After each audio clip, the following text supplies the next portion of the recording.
ठीक, तो कल हम इंटरमीडिएट रसायन विज्ञान में ऑक्सीजन परिवार के तत्वों में डाई ऑक्सीजन O2 का हम अध्ययन कर रहे थे।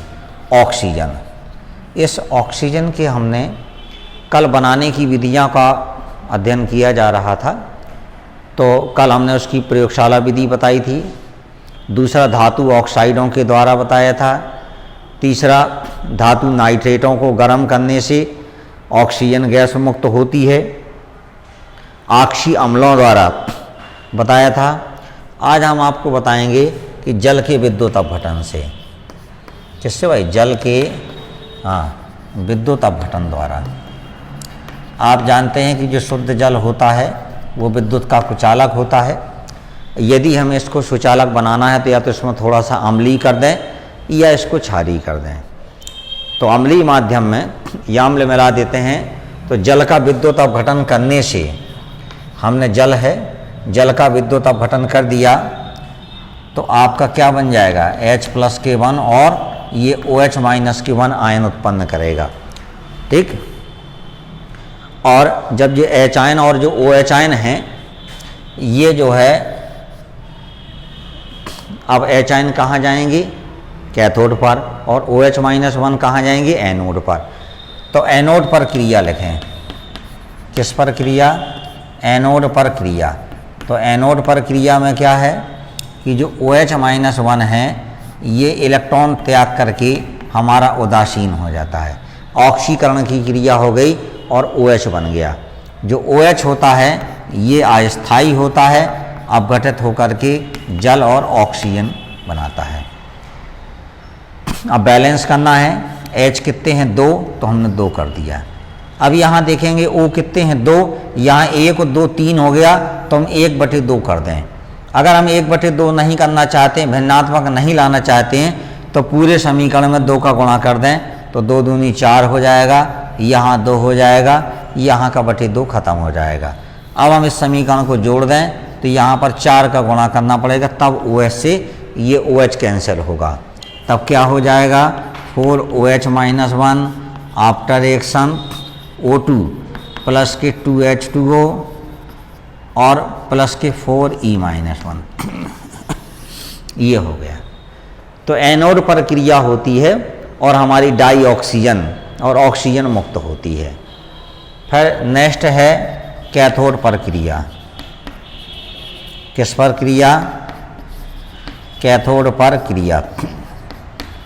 तो कैथोड पर क्रिया क्या है? कैथोड पर क्या जाते हैं? H+1, और एनोड से क्या निकले हैं? इलेक्ट्रॉन निकले हैं।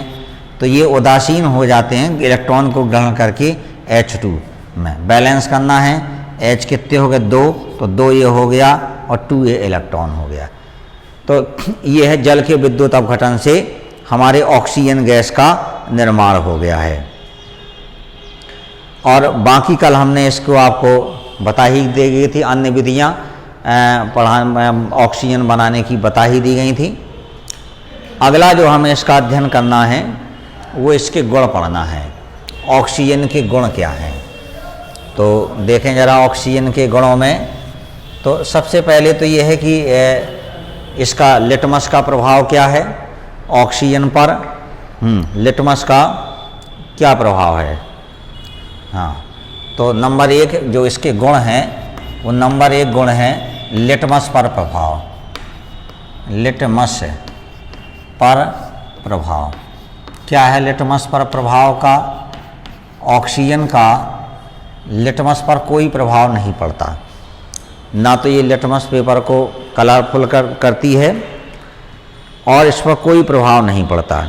इसलिए यह स्पष्ट होता है कि यह गैस ना तो अम्लीय है और ना यह गैस कैसी है? क्षारीय है। तो क्या कहेंगे? ऑक्सीजन गैस का लिटमस पर कोई प्रभाव नहीं पड़ता है, इसलिए यह ना तो अम्लीय है और ना यह क्षारीय है। दूसरा है इसके धातुओं से क्रिया। दूसरा इसका क्या हो जाएगा? धातुओं से क्रिया। यदि हम ऑक्सीजन की, आप जानते हैं, धातुओं से क्रिया कराते हैं तो ऑक्साइड बन जाता है। जैसे बैलेंस करने के देखें ज़रा समीकरण, जैसे Na है, सोडियम की हमने ऑक्सीजन से क्रिया करा देते हैं तो Na2O बन जाता है, सोडियम ऑक्साइड बन जाता है। बैलेंस करना है, O कितने हैं 2 तो 2 कर दिया, Na 4 हो गए तो 4 कर दिया। और देखें जैसे मैग्नीशियम से करा दी ऑक्सीजन धातु की क्रिया तो मैग्नीशियम ऑक्साइड बन जाता है। बैलेंस करना है, O कितने हैं 2 तो 2 कर दिया, Mg 2 हैं तो यहाँ पर भी 2 हो गया है। और भी रिएक्शन है जैसे Al है एल्यूमिनियम की, हम ऑक्सीजन से क्रिया करा दें तो क्या बन जाता है Al2O3, एल्यूमिनियम ऑक्साइड बन जाता है। बैलेंस करना है, कैसे करेंगे, O कितने हैं 2 हैं, यहाँ O कितने हैं 3 तो यहाँ 2 का गुणा, यहाँ 3 का गुणा। अब Al कितने हैं 4 तो 4Al हो गया, ये है। तो ये धातुओं से क्रिया थी। तो कहने का मतलब ऑक्सीजन की धातुओं से क्रिया कराने पर हमारे धातु ऑक्साइड बनते हैं। क्या बनते हैं, धातु ऑक्साइड का निर्माण होता है। अगला इसका जो तीसरा गुण है वो है अधातुओं से क्रिया। किससे क्रिया, अधातुओं से क्रिया। ठीक, अब ऑक्सीजन की हम अधातुओं से क्रिया करा देते हैं तो अधातु ऑक्साइड बन जाते हैं। जैसे C+ के O2 क्या बन जाएगा, CO2 बन जाएगा। और देखें S+ के O2 SO2 बन गया। P ले लिया, P+ के O2 तो क्या बन जाता है P2O5, फास्फोरस पेंटाऑक्साइड।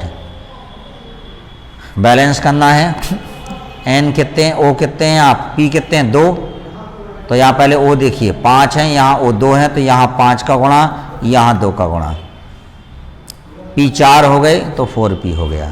ये इसकी अधातुओं से क्रिया थी। अब देखें जरा, इसके बाद अधातुओं से क्रिया हो गई।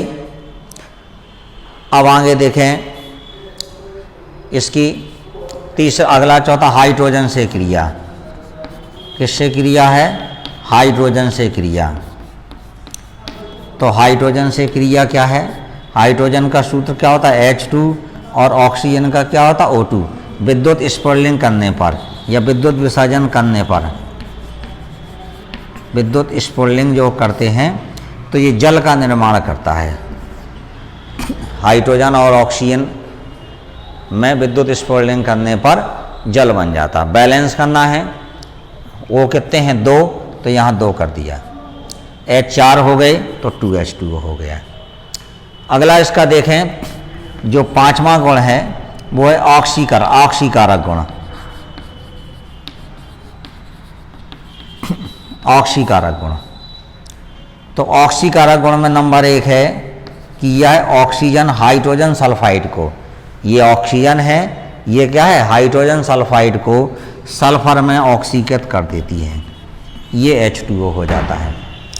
अगला उत्प्रेरक की उपस्थिति में SO2 है, ऑक्सीजन हो गया, क्या उत्प्रेरक था प्लेटिनम, एस्बेस्टास या वेनेडियम पेंटॉक्साइड का इसमें प्रयोग किया जाता है, ये SO3 में ऑक्सीकृत हो जाती है। सल्फर डाइऑक्साइड वायु की ऑक्सीजन द्वारा SO3 में ऑक्सीकृत हो जाती है। बैलेंस करना है, O कितने हैं 3 तो 2 2 4 हैं तो 1/2 का गुणा कर दिया जाए तो कितना हो जाएगा भाई। यह समीकरण को पूरे रूप में लाना चाहते हैं तो 2 का पूरे समीकरण में गुणा कर दें, ये हो जाएगा 2SO2 प्लस के O2, प्लेटिनम हो गया B2O5, 2SO3 हो गया। ये इसके कुछ ऑक्सीकारक गुण हो गए। अगला फिर और ऑक्सीकारक गुण हम आपको बताएंगे।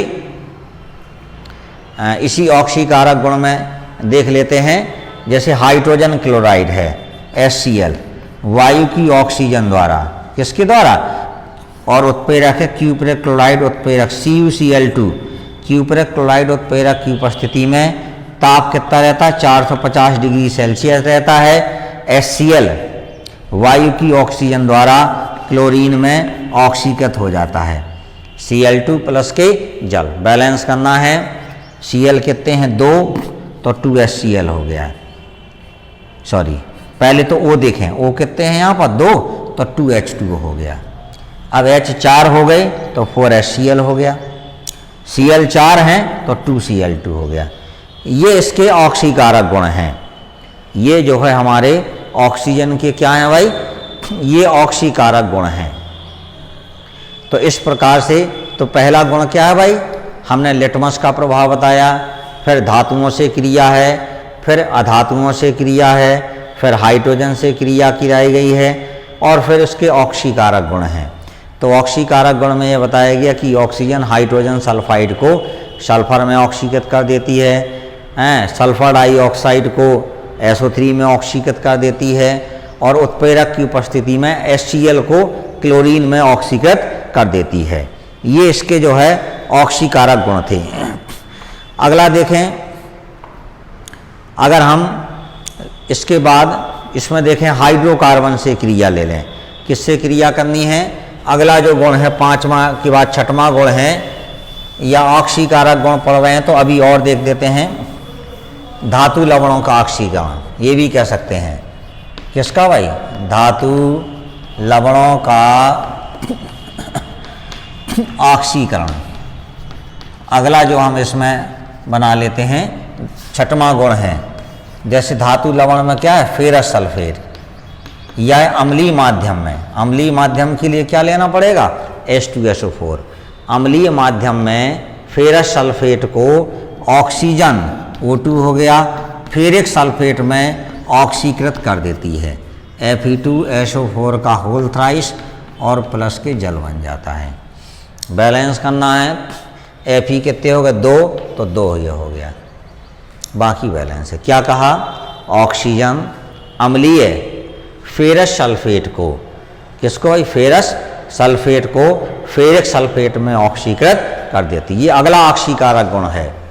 इसके अलावा देखें और, जैसे स्टेनस क्लोराइड है, SN2 माध्यम ले लिया अम्लीय, और ऑक्सीजन के लिए क्या ले लिया, O2 तो क्या हो जाएगा, SnCl4 बन जाएगा, प्लस के H2O, H2 हो गए तो 2HCl कर दें। ये लवणों का ऑक्सीकरण है, नाम दिया धातु लवणों का ऑक्सीकरण। अगला जो इसका सातवां गुण है वो है हाइड्रोकार्बन से क्रिया, हाइड्रोकार्बन से क्रिया, या हाइड्रोकार्बन का ऑक्सीकरण भी कह सकते हैं। आपने देखा होगा हाइड्रोकार्बन किसे कहते हैं, कि ऐसे कार्बनिक यौगिक जिनका निर्माण कार्बन और हाइड्रोजन के संयोग से होता है, वो हाइड्रोकार्बन कहलाता है। और हाइड्रोकार्बन में जैसे हमने मेथेन ले लिया CH4, यदि हम इसका वायु की ऑक्सीकरण करें, दहन करें या जलाएं, तो क्या बनता है, कार्बन डाइऑक्साइड बन जाता है, प्लस के जल, और साथ में ऊष्मा निकल जाती है। यह है, बैलेंस करना है। H कितने हैं, 4, तो हमने 4 करने के लिए ये कर दिया। अब O कितने हो गए, 2 यहाँ हैं, 2 यहाँ हैं, 4, तो 2O2 हो गया। अन्य हाइड्रोकार्बन ले लें, जैसे C2H6 ले लिया, ये एथेन है, प्लस के O2, क्या बनना है, उत्पाद वही बनना है, कार्बन डाइऑक्साइड और प्लस के जल। बैलेंस करना है। पहले तो C देखेंगे कितने हैं, 2, तो हमने 2 CO2 कर दिया। H कितने हैं, 6, तो हमने 3H2O कर दिया। अब यहाँ देखेंगे O कितने हैं, 2 दूनी 4 और 3 दूनी 6, तो सॉरी 2 दूनी 4 और 3 ये हैं, सॉरी 4 और 3 7 हो गए। तो यहाँ 7/2 करना पड़ेगा, क्योंकि 2 से 2 ऑक्सीजन कट गया तो हमारा 7 ऑक्सीजन बच गए। यदि समीकरण को हम सरल लाना चाहते हैं, भिन्नात्मक में नहीं लाना चाहते हैं, तो हम यहाँ पर 2 का गुणा कर दें। पूरे समीकरण में हमने ये 2 का गुणा कर दिया, तो यहाँ 4 हो गया और 3 दूनी 6 हो गया। ये हाइड्रोकार्बन से क्रिया है। और दूसरा हाइड्रोकार्बन भी ले सकते हैं, एरोमेटिक हाइड्रोकार्बन ले लिया, C6H6 ले लिया, इसकी हम ऑक्सीजन से क्रिया कराएं तब भी यही बनेगा, CO2 प्लस के H2O है। अब बैलेंस करना है, C कितने हैं, 6, तो वही समीकरण आ जाएगा 6CO2। H कितने हैं, 6, तो 3H2O। अब O कितने हो गए भाई, 6 दूनी 12 और 3 15 O हो गए। तो यहाँ 15 O करने के लिए हम 15/2 कर देंगे, 2 से 2 कैंसिल हो गया, 2 से ये 2 कैंसिल हो गया, या करें पूरे समीकरण में 2 का गुणा कर दें तो ये बटे 2 खत्म हो जाएगा, 6 दूनी 12 और 3 दूनी 6, ये बैलेंस समीकरण हो गई। तो ये था हाइड्रोकार्बन से ऑक्सीजन की क्रिया थी हमारी, या हाइड्रोकार्बन से ऑक्सीजन का ये हो गया। अगली है, इसमें एक गुण और लिख देते हैं, अमोनिया से क्रिया, 8वां गुण। ऑक्सीजन की जो है किससे क्रिया कराते हैं? अमोनिया से क्रिया। आपने ये पढ़ चुके हैं। अमोनिया से क्रिया में प्लेटिनम उत्प्रेरक की उपस्थिति में पीटी ताप कितना है? 700 से 800 डिग्री सेल्सियस। प्लेटिनम उत्प्रेरक की उपस्थिति में 700 से 800 डिग्री सेल्सियस टेम्परेचर पर अमोनिया NH3 है, वायु की ऑक्सीजन द्वारा, अमोनिया वायु की ऑक्सीजन द्वारा नाइट्रिक ऑक्साइड में ऑक्सीकृत हो जाती है, प्लस के जल बन जाता है। बैलेंस करना है, कैसे करेंगे? H कितने हैं? 3, यहाँ H 2 हैं, यहाँ 3 का गुणा, यहाँ 2 का गुणा, N 2 हो गए तो 2NO हो गया।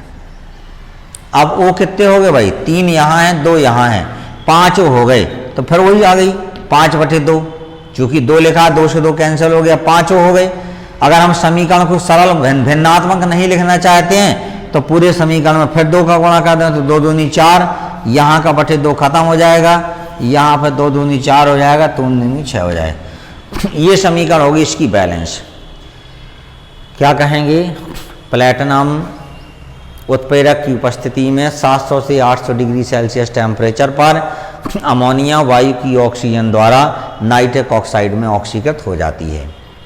ये सारे जितने भी पदार्थ, ये क्रियाएं हैं, ये सब ऑक्सीकरण क्रियाएं हैं, ऑक्सीजन के ऑक्सीकारक गुण हैं, सब में ये ऑक्सीजन ऑक्सीकारक का कार्य करती है। क्यों? देख सकते हैं यहाँ पर हम इसकी यदि ऑक्सीकरण संख्या निकालें तो -4 निकलेगी, और CO2 में C की निकालें तो +4 निकलेगी, तो ऑक्सीकरण संख्या बढ़ गई, तो ऑक्सीकरण कर दिया। CH4 का CO2 में क्या हो गया? ऑक्सीकरण हो गया, तो ये पदार्थ क्या हो जाएगा? अपचायक। ये ऑक्सीकरण कर कौन रहा है? O2, तो ये इसका ऑक्सीकारक हो जाएगी, O2 ऑक्सीकारक हो जाएगी। यहाँ भी ऑक्सीकारक है, यहाँ भी ऑक्सीकारक है, सब कहीं ये ऑक्सीकारक गुण इसके हो गए।